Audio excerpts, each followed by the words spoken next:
Ini saya langsung saja tadi eh, buat zoomnya, jadi nggak saya rencanakan. Tapi memang kita perlu ketemu ya. Jadi untuk kompetensi rencana aktivitas penjualan ini di dalamnya yang penting diketahui adalah aktivitas dasar dari tenaga penjualan. Kemudian mampu mengelola wilayah pemasaran yang menjadi tanggung jawabnya. Kemudian eh, bisa melakukan prioritas pelanggan yang akan dilakukan efektif call-nya. Kemudian rencana kunjungannya atau teritori routing. Oke, ini mouse saya bermasalah juga. Nah, secara umum ini adalah aktivitas penjualan ya. Jadi yang dilakukan tenaga penjualan itu selain melakukan selling proses di sini ya atau proses penjualan, tenaga penjualan juga bekerja dengan pesanan ya. Nah, jadi juga record ordering, kemudian termasuk di dalamnya adalah eh, pengetahuan tentang produk dan layanannya ya. Di sini FAB featuring advantage dan benefit harus dikuasai ya.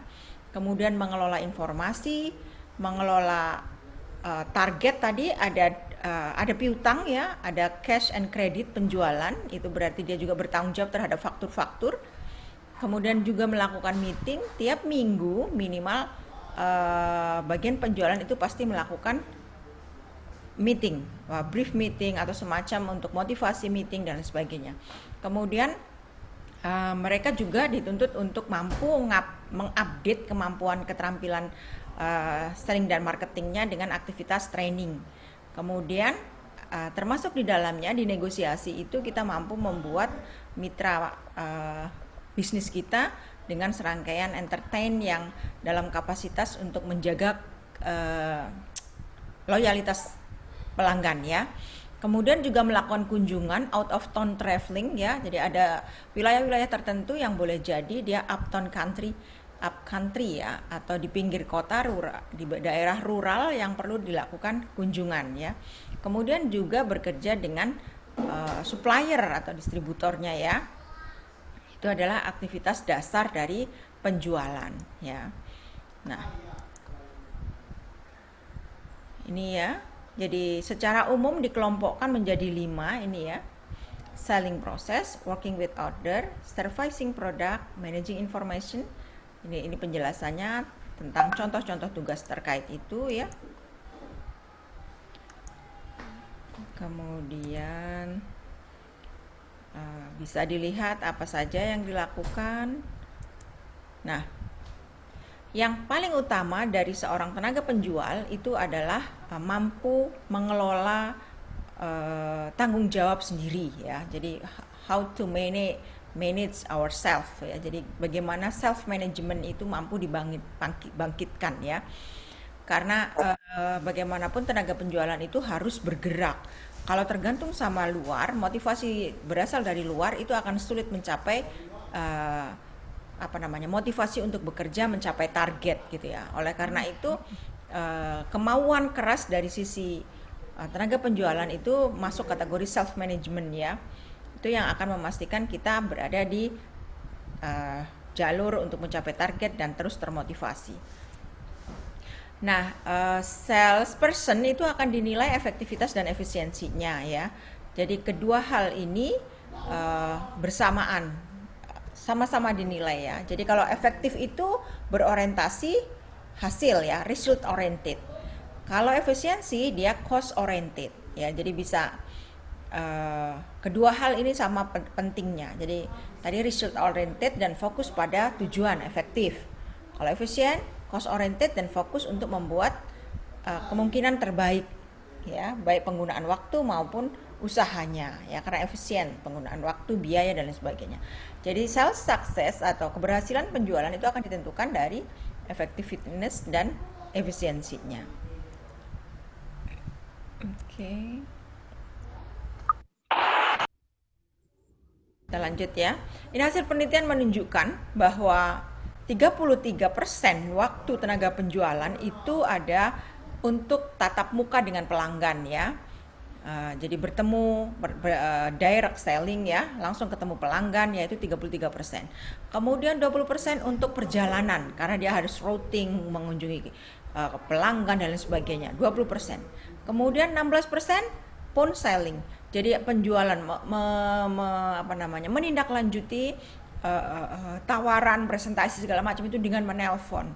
Jadi phone selling itu 16%. Kemudian untuk layanan faktur penjualan, akun-akun penjualan ya, ordering, kemudian faktur pelunasan dan lain sebagainya itu 16% waktunya untuk koordinasi dan layanan servisnya.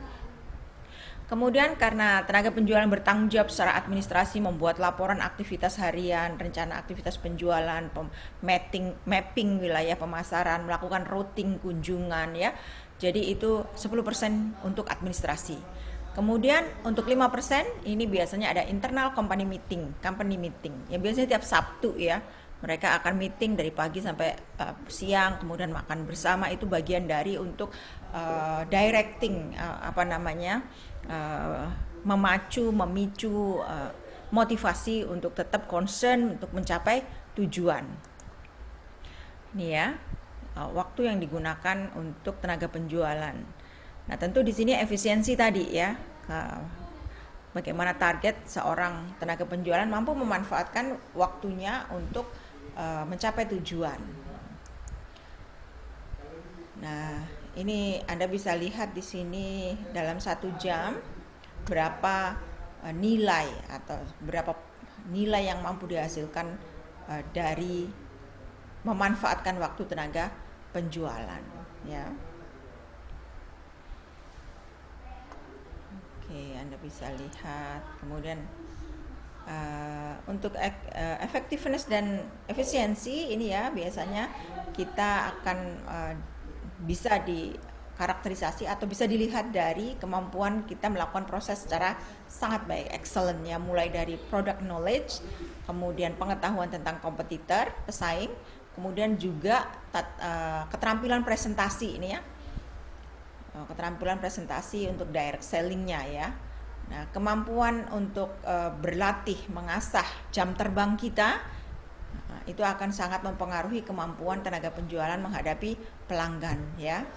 Nah, tentu di sini sangat dibutuhkan pengalaman ya. Jadi makanya waktu akan membuktikan tenaga penjualan itu menguasai kemampuan, keterampilan penjualan atau tidak dalam membuat transaksi. Oke. Nah, sampai sini bisa ketangkap ya waktu yang harus dihabiskan untuk kalau kita masuk ke ranahnya tanggung jawab tenaga penjualan ya. Nah, termasuk di dalamnya adalah itu hasil penelitian menunjukkan sekian persen waktu digunakan untuk melakukan aktivitas penjualan. Nah, begitu Anda bergabung dalam perusahaan, biasanya kalau tanggung jawab kita sebagai tenaga penjualan, kita akan diminta membuat sama seperti agenda ya. Jadi jadwal harian sampai mingguan. Di dalamnya termasuk harian itu dia spending time-nya untuk apa gitu. Jadi misalnya kalau pagi absen ke kantor, kemudian melakukan report laporan kemarin ya, dirapikan, diserahkan ke bagian administrasi ya. Kemudian boleh jadi kalau ada penagihan, kita berarti mengambil faktur tagihan ke administrasi, kemudian kita kunjungan ke pelanggan gitu ya. Dalam sehari itu berapa pelanggan ditargetkan gitu. Itu termasuk rencana aktivitas harian. Sampai sore mungkin sekitar jam 3-4 dia kembali ke kantor untuk melakukan lagi apa yang dilakukan hari ini. Ada lembar worksheet-nya. Jadi mereka punya lembar kerja harian. Nanti pada waktu ujian kompetensi Anda juga akan ditanya untuk membuat rencana aktivitas harian. Sampai seminggu misalnya. Termasuk di dalamnya nanti mapping materi berikutnya. Ya. Jadi aktivitas apa saja yang dilakukan tenaga penjualan itu hariannya, detaili, itu penting dibuat. Jadi nanti kita biasanya kalau perusahaan yang sudah bagus, itu sudah ada template worksheet-nya, lembar kerjanya. Tapi kalau tidak, biasanya paling tidak Anda diminta membuat apa yang ingin dilakukan hari ini, yang direncanakan akan dilakukan hari ini. ini adalah kontrol untuk supervisi pemasaran, memastikan bahwa tenaga penjualannya itu bekerja secara efektif untuk mencapai target mingguannya, target penjualan bulanannya gitu. Biasanya target bulanan itu akan di drill. Jadi misalnya kalau targetnya sebulan 10 juta, nanti dibagi 4 minggu. Berarti seminggunya 2,5 juta. Jadi dari hari Senin sampai Jumat itu biasanya dia untuk ke lapangan. Jadi target 2,5 juta itu di split, dibagi dari Senin sampai Jumat untuk dapat order senilai itu gitu ya. Toko mana yang akan dikunjungi gitu. Nah, itu supervisor tiap minggu nanti akan mereview lembar kerja harian laporan. Jadi rencana di pagi hari, laporan di sore hari gitu. Jadi mau nggak mau itu penting sekali untuk kontrol tercapainya efektivitas dan efisiensi target pemasaran, target penjualan. Ya, saya mencoba kemarin buat Anda cari member Hudia, target 2 hari ini ya. Apa malah kemarin saya minta. Kita lihat evaluasinya. Berapa persen capaiannya? Makanya itu tenaga penjualan biasanya tiap minggu akan ketemu meet up dengan supervisor dan sesama tenaga penjual lain. Selain dimaksudkan untuk membangun encourage, semangat, motivasi supaya target tercapai, itu juga bagian dari sharing. Boleh jadi tenaga pemasaran di tempat lain, wilayah lain menghadapi persoalan yang sama sehingga kita bisa mendapatkan solusi gitu. Atau kita punya masalah tertentu yang teman sesama selling kita itu punya pengalaman menghadapi itu sehingga kita bisa berbagi strategi menyelesaikan persoalan. Termasuk hambatan-hambatan pelanggan-pelanggan yang boleh jadi tanda kutip harus diselesaikan gitu. Itulah tiap minggu pertemuan. Bisa dimengerti di sini untuk rencana aktivitas penjualan.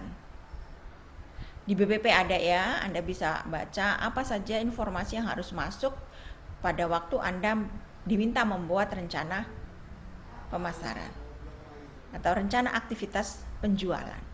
Sampai sini ada pertanyaan?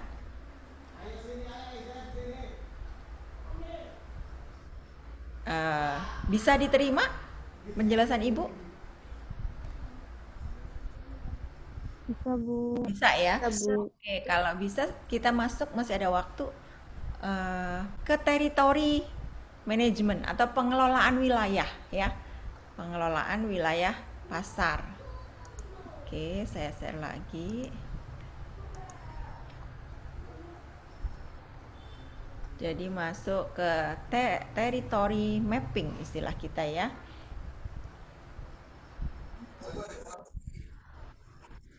Mana tadi?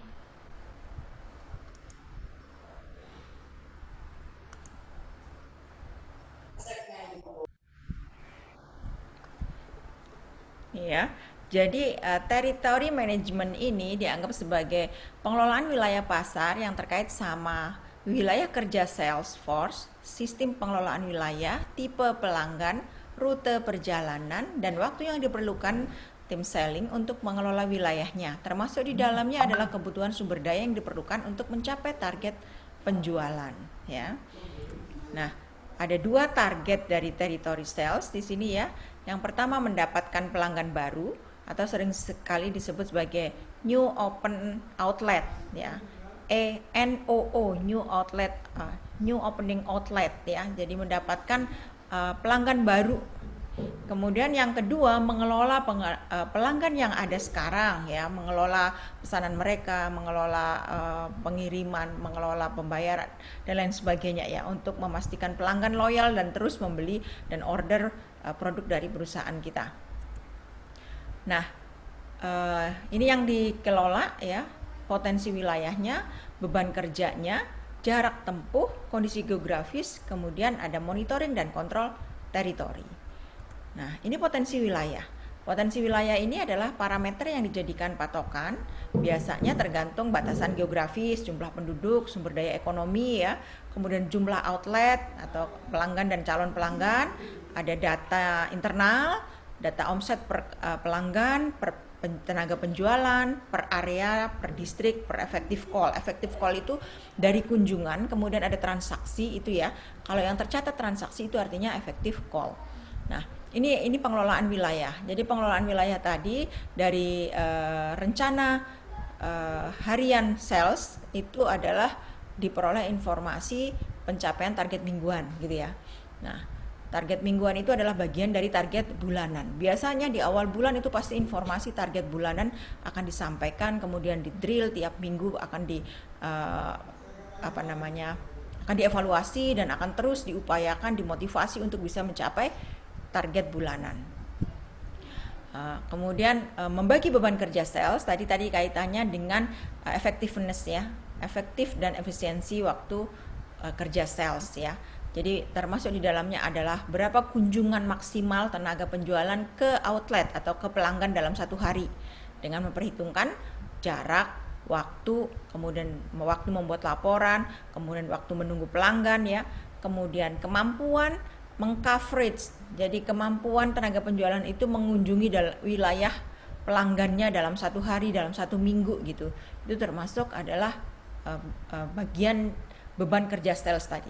Makanya dari rencana aktivitas harian sales akan ketahuan beban kerja hariannya seperti apa, beban kerja mingguannya seperti apa, sehingga berapa banyak pelanggan bisa tercover, bisa dikunjungi dan bisa melakukan order untuk mencapai target penjualan yang ditentukan. Nah, jarak tempuh tadi karena ada batasan geografis ya, tentu ada jarak yang misalnya seperti kita berada di kampus Politeknik gitu ya, yang di daerah Kecamatan Tanjung Karang Timur mungkin akan berbeda dengan Tanjung Karang Barat ya, kemudian ada wilayah Sukarame dan lain sebagainya. Kemampuan kita mengelola mana wilayah dengan waktu tempuh lebih dekat, kemudian jarak tempuh dan lain sebagainya itu yang diatur sedemikian rupa ya. Nah, karena kondisi geografis ini juga akan menghambat kemampuan coverage area ya, sehingga kemampuan kita mendesain pembagian wilayah biasanya akan memperhatikan juga aspek-aspek seperti sungai, pegunungan, lintasan kereta api ya. Makanya kecamatan atau kabupaten itu wilayah geografis yang menjadi landasan untuk bagi teritori wilayah. Misalnya kalau ada wilayah di Tulang Bawang, Waikanan, kemudian ada Lampung Selatan, ada Lampung Timur gitu. Jangan membagi wilayah yang berjauhan gitu ya. Misalnya kalau yang Lampung Barat bisa dengan mungkin Waikanan seperti itu. Ya, Lampung Selatan dengan Lampung Timur, hal-hal yang mendekatkan kondisi geografisnya. Kemudian ini langkah kelima dari mapping teritori manajemen adalah monitoring dan kontrol teritorinya ya. Yang jadi parameternya adalah call itu kunjungan, effective call itu adalah kunjungan yang menjadi transaksi, jadi ada order, kemudian ada aktivitas transaksinya, kemudian langganan transaksi hingga termasuk omset dan tagihan. Termasuk di dalamnya adalah joint visit secara rutin di wilayah kerja penjualannya ya. Ini ada penjelasannya. Jadi keberhasilan dari pengelolaan teritori itu akan dilihat dari tadi. Call, effective call, aktivitas transaksi, langganan transaksi, omset dan tagihan hingga ke joint visit secara rutin. Nah, bagaimana cara meningkatkan kunjungan atau penjualan? Yang pertama mapping area. Nanti kalian tugasnya juga termasuk membuat peta kunjungan pelanggan ya. Nah, jadi mapping area ini membagi profil pasar, terdiri dari informasi berapa pelanggan di area tersebut dengan tipe-tipe pelangganannya serta letak geografis dari lokasi outlet pelanggan itu. Kemudian memaksimalkan rute kunjungan ya, kita buat rekayasa jadwal mapping kunjungan ya, mana yang lebih efisien. Kemudian dibuat daftar semua outlet pelanggan ya, di list dalam satu minggu itu ada berapa dan dalam satu hari kita bisa mampu mengcover berapa outlet ya. Ini kita misalkan ada tingkat kerapatan kunjungan hari-hari, misalnya data kunjungan tenaga penjualan adalah di minggu 1 ini ada wilayah 1, D1-nya 5, D2-nya 7, D3-nya gitu ya. Totalnya ada 47 calls, jadi 47 kunjungan. Jadi ada 47 outlet yang dikunjungi ya. Minggu kedua ada 51 outlet yang dikunjungi. Ya, kemudian sebisa mungkin kunjungan sales call ini dirapatkan ke minggu pertama ya. Jadi rekayasa ini kita bisa change rute, change jadwal ya, untuk memastikan kunjungan kita efektif gitu.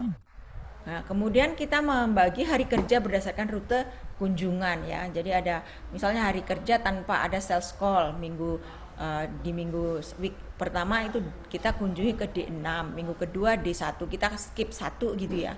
Kemudian hari kerja kurang maksimal sales call-nya, kita lihat hari kerja apa yang kunjungannya itu kurang dari 18, itu masuk kategori yang hari kerja rendah sales call-nya. Kemudian ada hari kerja yang mendekati sales call target, itu yang lebih dari 18 kunjungan. Nah, proses perubahan itu ya harus mempertimbangkan elemen kunjungan seperti jadwal terima order, tukar, misalnya ada transaksi yang berbeda ya, minta retur dan lain sebagainya. Termasuk juga kita mencari informasi dari kompetitor.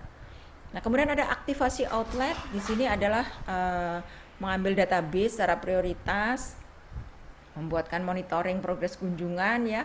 Dia biasanya akan ada informasi yang kita perlukan, ada nama outlet, kontak personnya siapa, kemudian hasil kunjungannya seperti apa ya. Kemudian bicarakan berbagai masalah yang kita hadapi di lapang dengan supervisornya hingga manajernya. Apakah akan tetap dikunjungi normal kalau untuk kondisi-kondisi outlet yang bermasalah, atau kita mungkin join visit, atau mungkin ada tawaran sales promo ya. Untuk memastikan kalau outlet itu sangat prospektif, kita kembangkan paket-paket promo pengambilan dalam 1 tahun dapat bonus apa, seperti itu ya. Nah, yang jelas tiap sales call tidak boleh ada yang sia-sia, harus ada progres positif ya. Dan ini harus direcord dalam monitoring form ya, sehingga supervisor dan manajernya akan mampu mengetahui progresnya ya. Beberapa aktivasi outlet ini yang bisa dilakukan, strateginya meliputi bisa juga display kontes dan lain sebagainya ya. Berbagai program-program jangka pendek untuk memastikan outlet mengambil pengambilan produk lebih banyak ke produk perusahaan kita. Nah, ada konversi sales calls menjadi effective calls tadi ya. Jadi kemampuan hasil kunjungan yang menghasilkan order itu namanya effective calls ya. Itu biasanya setelah kita melakukan berbagai aktivasi outlet dengan cara display, marketplace atau topping up dan direct selling, kita melakukan juga berbagai aktivitas lanjutan dari itunya ya. Jadi umpan balik dari program-program outlet aktivasi tadi ya, untuk bisa memastikan ada effective call ya. Bisa melakukan, termasuk di dalamnya adalah event ya, gathering dan lain sebagainya ya. Nah, monitoring evaluasi ini yang dilakukan ya, jadi biasanya menggunakan customer record card ya. Dia akan dilihat bagaimana aktivasi outletnya ya, bagaimana siklus efektif call-nya ya, hingga termasuk di dalamnya evaluasi periodik, mau ganti outlet atau tidak ya kalau ternyata terlalu kecil misalnya pengambilan bulanannya ya. Nah, ini desain teritorinya ya, tadi dibagi berdasarkan titik fokus home base lokasi outlet ya. Tentu ini dengan tadi memperhatikan coverage dan jalan untuk memastikan kunjungan efektif. Oke, itu kurang lebih yang dilakukan untuk teritori desain ya. Jadi ini nanti Anda untuk tugas mapping teritori ini Anda bisa buat manual, tapi biasanya teman-teman itu menggunakan bantuan yang bisa AutoCAD ya. Jadi kita bisa menggambarkan peta wilayah. Ibu di sini punya gambar peta wilayah nggak ya? Ada pertanyaan sampai sini? Nanti Ibu kirim ke WAG contoh. Oh, mungkin Kak Berlian ada contoh rute kunjungan ya, mapping wilayah pasar ya. Nanti saya minta untuk mengirimkan di WAG contoh mapping area kunjungan kerja tenaga penjualan ya. Sampai sini ada pertanyaan?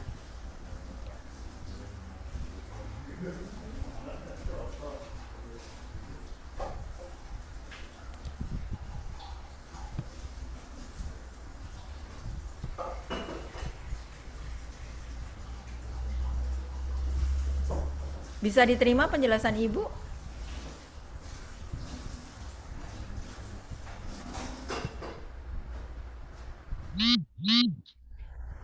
Ada yang mau Ya, didiskusikan? Bu.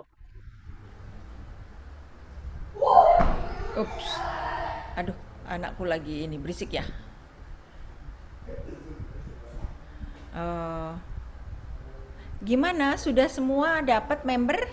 Kemarin udah tanya-tanya ke Bu Dewi untuk teknis ini ya? Iya, Bu, sudah, Bu. Sudah, Nggak ada Bu. masalah. Sudah bisa? Udah, Bu. Udah. Ibu, tapi tempat itu yang saya cari reseller tuh dia bilang apa namanya agak susah di ini di kalau mau beli gitu kan dia mau coba beli gitu ya agak susah kata dia sistemnya kok agak ribet ya gitu kata dia. Yang mana? Yang proses mana? Nggak apa-apa, dicatat aja. Yang ini apa sih namanya Yang kan marketplace, dia udah daftar yang yang seller apa? Coba Ibu cek ya. yang marketplace Yang iya dia juga marketplace. seller tapi dia juga Dia mau lewat beli apa? marketplace-nya kan Katanya mau proses beli pembelian tapi ya. kok Yang dia komplain yang proses pembelian ya ribet. iya Terlalu panjang katanya apa? iya katanya kok ribet ya apa namanya pakai kode gini-gini gitu nggak langsung Oh, minta bantu ya kalau ada yang menghadapi kesulitan, tolong di note, terus nanti kirimin ke ibu iya ya. Kita kan masih tahap uji coba nih ya, kita kan sedang menggandeng para member. Tentu kita kan pengembangannya terus dilakukan perbaikan. Jadi kalau hal-hal yang kurang nyaman dalam penggunaan itu nanti akan jadi masukan penting ya. Jadi minta bantu pada waktu Anda mencari member, hal-hal yang sifatnya layanan pengguna itu dicatat ya. Nanti jadikan feedback untuk Ibu, untuk Bu Dewi, untuk tahu apa yang harus diperbaiki di masa yang akan datang ya.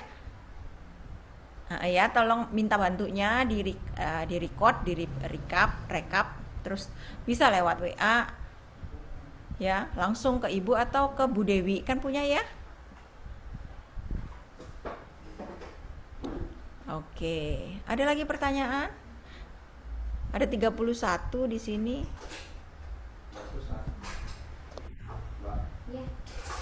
Kalau ada hal-hal lain yang ingin ditanya lagi karena Ibu ininya nggak premium, kayaknya Zoom-nya yang udah mau habis ya. Kita sementara cukup dulu ya pertemuan pagi ini. Nanti Anda bisa tanya di WAG. Oke, terima kasih untuk hari ini. Semoga Anda selalu sehat. Semoga Allah selalu melingkupi kita dengan taufik dan hidayahnya ya. Saya akhiri. Assalamualaikum warahmatullahi wabarakatuh. Amin. Waalaikumsalam warahmatullahi Waalaikumsalam warahmatullahi wabarakatuh. wabarakatuh.